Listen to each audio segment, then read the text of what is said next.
Hey guys, I wanted to make a video that talks specifically about our 6 things to reward. So there is a handout in this section that I highly encourage owners to print off and put on the fridge. Because pretty much anyone in your household who's going to be guessing on the 6 things to reward to the dogs is going to go to the fridge probably every day, probably several times a day. And so just a chance to look over those 6 things. Uh, And really, over time, you're going to start guessing and doing those 6 things without really even thinking about it. But in the beginning, it really helps focus you. So I'm going to go down the list to make sure we get in the order and catch them all. Because again, I do them so fluently that actually sometimes even the examples I'm going to give, sometimes they overlap with each other. So we're going to start with the first one, spontaneous. Anything sort of spontaneous your dog does, you go, man, I kind of really like that. I wouldn't mind if my dog did that more often. So let's yes that. So what are some examples of spontaneous behaviors your dog might do? Maybe your dog comes over and sits and looks at you. Sure, that's kind of cool. That's nice, as long as they do it nicely. Like for example, I have a board and train that we actually taught the owners don't yes that because the dog will come over and look and whine. So we didn't want the dog to obsess. But for most dogs, it's actually a good thing and not an issue to yes that behavior. Maybe your dog goes down and just lays down and relaxes somewhere, and that's going to overlap with our relax one, but they spontaneously went and did it. So that's a good thing your dog might do. Maybe your dog said, hey, cool, my crate door's open. Let me go in my crate and hang out. Hi, I got someone down here saying hi to me. So maybe your dog goes and lays down in their crate and, with the crate door open. Oh, cool, that's fun, spontaneous. Let's yes and toss food in the crate. So really anything you go, man, I kind of like that and I wish my dog would do that more often, yes, and reward your dog. Another one is improvement. So improvement we see a lot in a lot of things. I'm going to give a couple examples here. One, I'm going to use my dog Ishka as an example here. So Ishka came to me with some pretty good, she's my little Basset Hound Shar-Pei mix that I've got. And she's a fun little dog, except she would overcorrect other dogs when they got in her face. Even if they didn't need that big a correction, she would overdo it. So over the last few months that she's been with me, I've been slowly reintroducing her back into social. And what I do is, as I see a good interaction with our dog, I yes her and I reward. Now, over time, she's gotten better. What I mean by better is she can have closer interactions. She can be sniffed longer, or she can sniff a dog longer. So that's improved. She can play with more energy with the other dogs without getting too ramped up and correcting. And so I've been working her a lot with my dog, my other 4 personal dogs, because I have 5 dogs right now. I'm getting better with this and seen a lot of improvement.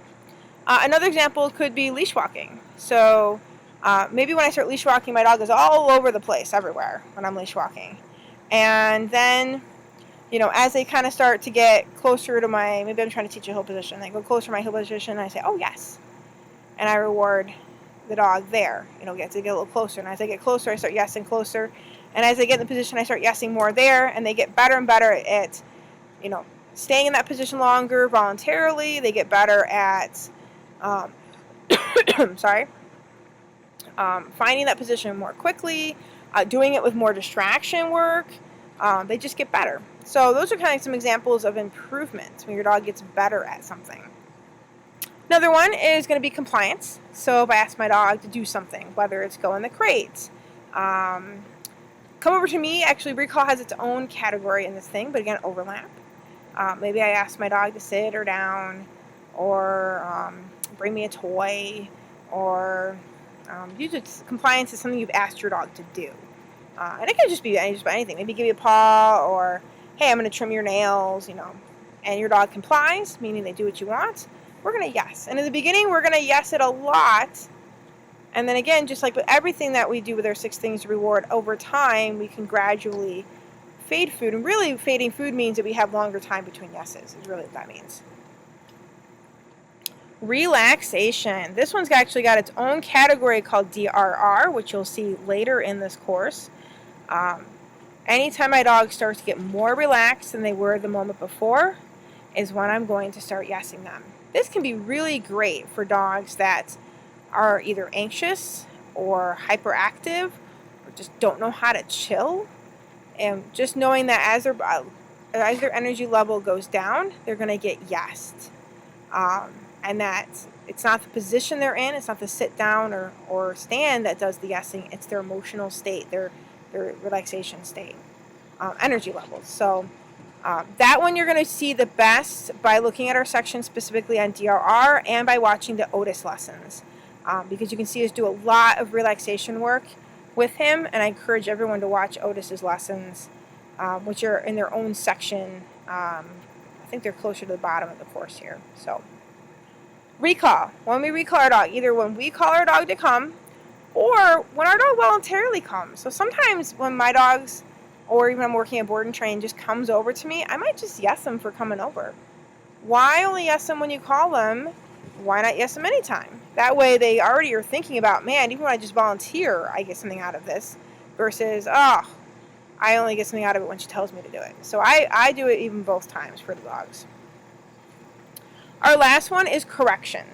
Correction, we cover this a lot more under the ARTA, appetitive response to aversive section in this course. I'm going to give a brief overview here, but anytime we correct our dog, which in this case most of the time it's with the squirt bottle that we're doing that with, that we're going to reward after. And we're going to wait for the dog to change behavior, then we're going to reward the dog for another behavior that we find okay. So again, most of the correction section, just like the relaxation one, is covered under the ARTA that we do. But if I'm going to correct my dog, then I'm going to wait for my dog to change his behavior, and then I'm going to relax. I'm going to reward my dog. And this is mostly what we're talking about when we're doing corrections and free behavior. So this is sort of a brief overview of the 6 things to reward, and where you can find some more information on some of the specifics of it for things. So if you guys got questions, let us know, and looking forward to you guys learning some more about training with us. Bye-bye.